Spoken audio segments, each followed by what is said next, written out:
Every year, the world produces over 100 million tons of peanuts. But what's truly fascinating is what happens next. Have you ever wondered how this tiny seed buried underground ends up being transformed into over 3 million tons of a smooth, golden, irresistible paste? From school breakfast to energy smoothies, peanut butter has established itself as the nutritional superhero of the modern pantry. With twice the protein of almond butter and a texture that captivates from the first spoonful, it's not just a food, it's an experience. But what makes this product a global phenomenon isn't just its taste, it's all about its manufacturing process.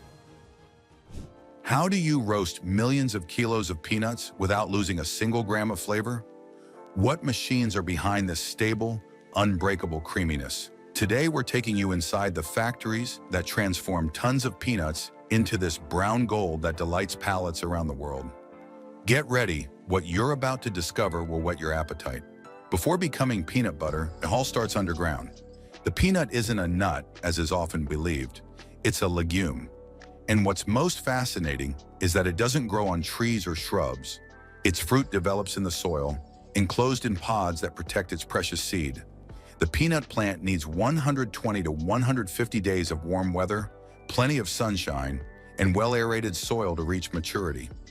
After pollination, its yellow flower performs a unique movement in the plant kingdom. It bends towards the ground, burrows into the soil, and begins the formation of the fruit underground. Today, the leading producers are China, the world's top producer, followed by India, Nigeria, Sudan, and the United States. But when it comes to peanut butter, one player stands out: more than 50% of the national production. There, this legume is both a vital economic resource and a cultural symbol. The harvest takes place between September and November, when the plants show signs of maturity. This is when the digger shakers come into play, powerful agricultural machines that combine cutting, lifting, and turning in a single operation. Equipped with sharp steel blades, they penetrate the soil to sever the roots. Then, mechanical arms gently lift and turn the plants, exposing the pods to the sun for natural drying. This turning is crucial. For 3 to 5 days, the peanuts remain in the field, exposed to the open air, which allows their moisture content to decrease slowly and evenly, without altering their essential oils or flavor. The scale of the operation is impressive. A single machine can process 10 to 15 hectares per hour, literally extracting tons of peanuts in a single day. And while everything seems choreographed on the surface, underground, the peanuts reveal their treasure. Golden kernels, ready for their transformation. Once harvested and sun-dried, the critical stage of transport begins. It's not simply a journey from the field to the factory. Every detail is meticulously planned to preserve quality. After the drying period, enormous hopper trucks arrive at the edge of the fields. There, the peanuts are loaded by conveyors and hydraulic elevators, ensuring a continuous flow without breaking the pods. Each truck carries 20 to 30 tons per trip, either to collection centers or directly to processing plants. But before entering the production line, storage plays a key role. These centers use climate-controlled facilities where temperature and humidity are regulated to prevent mold and preserve the peanuts' natural oils. Each batch is analyzed by moisture sensors. If it exceeds 10%, it is sent to industrial drying chambers, maintained between 35 and 40 degrees Celsius for 24 to 48 hours. The goal is not just to dry more, but to dry better, evenly and gently, without altering either the taste or the texture. The dried peanuts are then transferred to refrigerated warehouses at 10 to 15 degrees Celsius and 65% relative humidity. Under these conditions, they can be stored for 3 to 6 months without losing their freshness, ready for processing. At each stage, figures, thresholds, durations, everything is designed so that when it comes time to roast and grind, the peanut is at the perfect temperature. As soon as the stockpile is ready, it's off to the factory. Here begins a methodical transformation where cleaning and sorting distinguish an ordinary product from an exceptional one. It all starts at the receiving area, where the peanuts are poured onto wide conveyors that carry them to vibrating screens. These trays, oscillating at 300 to 500 vibrations per minute, remove dust, dirt, pebbles, and broken shells. Next comes the shelling. A combination of compressed air, 5 to 8 bar, and precisely adjusted rollers removes the outer shells without damaging the kernels. As the shells separate, they are sucked away by powerful industrial fans, leaving only intact kernels on the conveyor belt. And that's not all. High-speed optical sorting takes over. Cameras and sensors scan up to 5,000 kernels per minute. The slightest cracked, pierced, or non-compliant peanut is instantly detected and then ejected by microjets of air with millimeter precision. And just when you think everything is handled by the machines, the experts arrive. Seasoned operators with trained eyes who perform a final manual check and remove any imperceptible defects. What remains? The finest peanuts, clean, whole, and uniform, ready to become one of the world's most beloved spreads. Before these golden seeds are transformed into a smooth and delicious treat, one question: are you enjoying this journey into the heart of the food industry? If so, a like and a subscription will ensure you don't miss any future documentaries about the behind-the-scenes world of the foods you love. Now, onto the most aromatic step: roasting. With perfectly selected peanuts, one of the crucial and delicious phases begins. It doesn't just intensify the flavor, it awakens the natural oils and defines the aromatic profile of peanut butter. The peanuts are sent to large rotating drums where they roast at 160 to 177 degrees Celsius for 25 to 30 minutes. Each peanut receives uniform heating, which activates its volatile compounds, that unmistakable aroma of freshly roasted peanuts. As an added bonus, roasting eliminates residual moisture and leaves a crispy skin on the surface. Upon removal, the peanuts immediately undergo dehulling. A combination of 6 to 8 bar air jets and finely grooved rollers loosens the skins without damaging the inside. On a vibrating conveyor belt, a high-powered suction system removes any remaining traces of skin. The result: a clean, roasted, shiny peanut, almost ready for its final transformation. But before the paste, a second optical sorting ensures the complete absence of impurities or defects. Only the finest peanuts make it to the heart of the process: milling. In this stage, the peanuts enter high-capacity mills where steel shafts spin at up to 3,000 revolutions per minute. The intense friction breaks the kernel and releases its natural oil.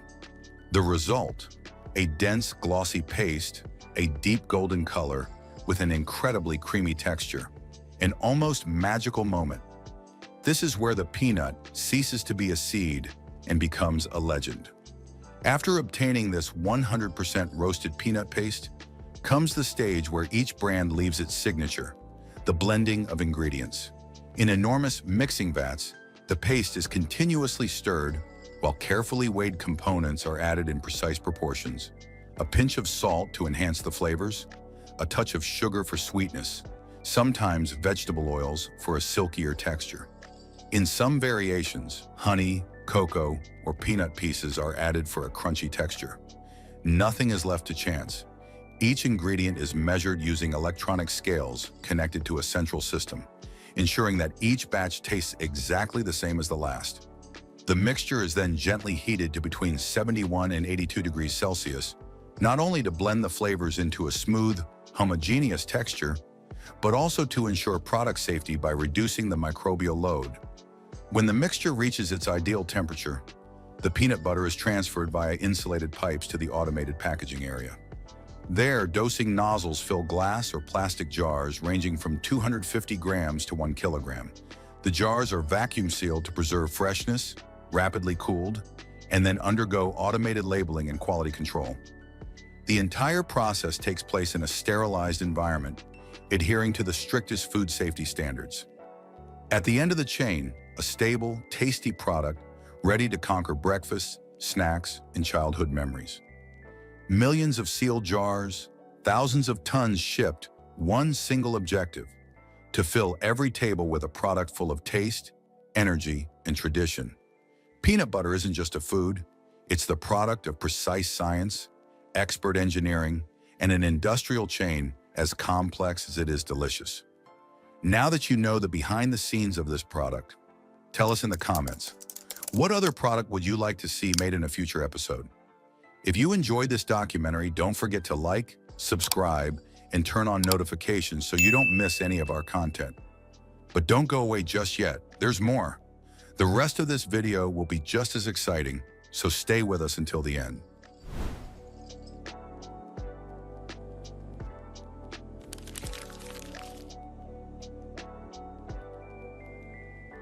Sugar is a natural sweetener, extracted primarily from sugarcane and sugar beets. It consists of sucrose crystals, a type of carbohydrate found naturally in various plants and widely used to sweeten foods and beverages. Today, nearly 181 million tons of sugar are consumed worldwide each year. Producing such a colossal quantity is a complex task involving many steps. But have you ever wondered how sugar is made? In today's video, we'll visit several sugar factories to show you the incredible production process of this staple food, one of the most common ingredients in our daily diet. Stay with me until the end. I encourage you to like, subscribe, and turn on notifications to receive all updates. Sugar originated in India, where sugarcane was cultivated over 2,500 years ago. It was there that the technique for solidifying the juice extracted from the cane and transforming it into granular crystals was developed. Around the 7th century, during the Islamic expansion, the Arabs spread sugarcane cultivation throughout the Middle East, North Africa, and Southern Europe. With the great discoveries of the 15th and 16th centuries, the Spanish and Portuguese introduced sugarcane to the Atlantic Islands and then to the Americas. In colonial Brazil, by the 16th century, sugar had become the country's main export. Production relied on vast plantations, mills, and the intensive use of enslaved labor. A painful chapter in sugar history. In the 19th century, the Industrial Revolution brought more efficient machinery for extracting and refining sugarcane juice, making sugar more accessible. It was also during this period that sugar beets began to be cultivated and used primarily in Europe, particularly after Napoleon's continental blockade, which deprived Europe of cane sugar produced in the Caribbean. In the 20th century, with increased production volumes, sugar ceased to be a luxury item and became a global staple. Simultaneously, debates intensified regarding the health effects of excessive consumption, including obesity, diabetes, and tooth decay, which fueled the rise of alternative sweeteners and less processed sugars. Approximately 80% of the world's sugar production comes from sugarcane, which is grown in tropical and subtropical regions. Brazil is the world's leading producer of sugarcane, with around 720 million tons per year, followed by India, China, Thailand, and Pakistan. Sugarcane naturally produces sucrose through photosynthesis, a biochemical process that takes place in its leaves. The plant converts solar energy into simple sugars, which are then transformed into sucrose and stored in large quantities in the stalk, commonly known as the sugarcane stalk. After planting, sugarcane takes 12 to 18 months to reach its first harvest. This time frame depends on the climate, the variety cultivated, and the soil conditions. During the last month, the sugarcane reaches its final height and begins to accumulate more sugar in the stalk. This period determines the quality of the juice. The more abundant and well-distributed sunlight the plant receives, the higher the sucrose production. Sugarcane can accumulate up to 20% of its weight in sucrose. Harvesting is carried out by specialized machines that cut and clean the stalks in real time, leaving segments approximately 20 centimeters long. At the front, feed rollers guide the upright stalks into the machine. Rotating cutting discs sever the cane at ground level. Defoliating rotor assemblies, equipped with blades, remove the leaves and the tips, leaving only the stalks. The leaves and straw are returned to the soil where they serve as mulch. Inside the machine, a set of chopping knives cuts the stubble into pieces of approximately 20 centimeters, an ideal size for transport and industrial processing. The chopped cane is transferred by conveyor belt to the vehicle traveling alongside the harvester. This system allows for continuous, uninterrupted harvesting. In Brazil, the harvest generally takes place between April and November, the period of the annual campaign. Once the trucks are filled, the sugar cane is quickly transported to the factory to avoid sucrose losses. Upon arrival, dump trucks or feeding tables unload the cane onto conveyors. The pieces are washed thoroughly with water to remove coarse impurities, soil, sand, and other debris. Next comes the defibrillation process. Rotating hammers crush the cane to break down the cells and more easily expose the juice. The juice is then extracted, one of the most crucial steps in sugar production, as this is where the sucrose-rich liquid is collected before being purified and crystallized. The shredded cane is conveyed to the mill, where it passes between rollers exerting high pressure. This crushes the stalk fibers and releases the juice, which flows out through chutes. The bagasse is transported in conveyors to be used as fuel in boilers. At each mill, a portion of the bagasse is re-moistened with hot water to maximize the extraction of residual sugar. This is the imbibition process. The collected juice, called raw juice, is a cloudy, greenish-brown liquid, still containing many impurities, sand, bagasse fragments, dissolved organic matter, and microorganisms. It therefore immediately proceeds to the next stage: purification, processing, and clarification. The first step involves heating. The juice is then passed through large heaters where it exceeds 100 degrees Celsius. This temperature increase destroys microorganisms and thins the juice, making it easier to process. The pH is then adjusted. The factory adds hot milk, which neutralizes the sugarcane's natural acidity. This correction also helps many impurities clump together into flakes, making them easier to remove. Some factories also apply sulfur dioxide, which helps clarify the juice and remove even more unwanted particles. The clarified liquid is then directed to enormous tanks called decanters. In these tanks, the heavier impurities settle to the bottom and form a kind of sludge. The clear juice rises to the surface and is carefully drawn off. The settled sludge is usually filtered, and the solid residue, the filter cake, rich in nutrients, can be reused as natural fertilizer on the fields. The next stage takes place in large, cylindrical, enclosed units called evaporators. The treated and clean juice enters these units still very low in liquid, with approximately 85% water content. A stream of steam heats the juice to a high temperature.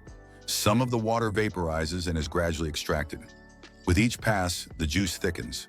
It circulates from one evaporator to the next, with pressure and temperature decreasing at each stage, allowing evaporation at different boiling points without wasting energy. At the end of this concentration process, a dense, dark brown syrup with a high sucrose content is obtained.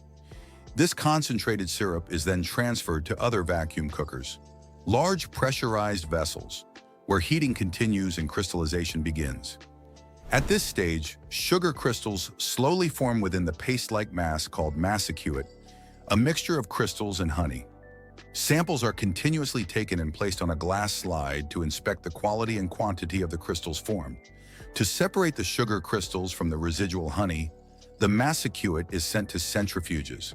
The hot, viscous mass is pumped into the rotating basket, which begins to spin at very high speed, exceeding 1,000 revolutions per minute.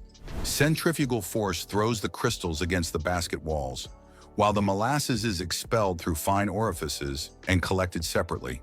To further clean the crystals, a jet of hot water or steam can be applied inside the centrifuge, washing the grains without completely dissolving them. The sugar crystals are then removed from the drum and directed to the drying stage. This phase eliminates residual moisture from the crystals exiting the centrifuge and prevents clumping, ensuring a free-flowing, stable final product ready for storage or packaging. The sugar is distributed in a horizontal drum. As it rotates, a stream of hot air, around 70 degrees Celsius, blows through it from below or inside the cylinder. This air quickly removes moisture, while regular stirring ensures that all the grains come into contact with the hot air and that the sugar does not form clumps or begin to caramelize. After drying, the sugar remains warm and could absorb ambient moisture. It then passes through a cooler, where it is exposed to a stream of cold, dry air. Now the sugar is ready and conveyed to storage silos. A non-perishable product, it can be stored for years, provided it remains in a cool, dry environment. When the time comes, it is directed to the packaging area. For industrial uses, special 1-ton bags called big bags are used. For consumers, sugar is packaged in 1 or 2 kilogram bags. Each package bears the mandatory information: batch number, type, best before date, and origin. The bags are arranged on pallets and ready for storage and transport. For every ton of sugar cane processed, up to 110 kilograms of sugar, 260 kilograms of bagasse, and up to 90 liters of ethanol are obtained. This is how billions of tons of sugar are produced worldwide over the years. If you enjoyed this episode, please give it a like and share it with your friends. Subscribe and turn on notifications to be alerted of each new video. Let us know in the comments where you're watching from and what you thought of the video. Thank you for staying this long.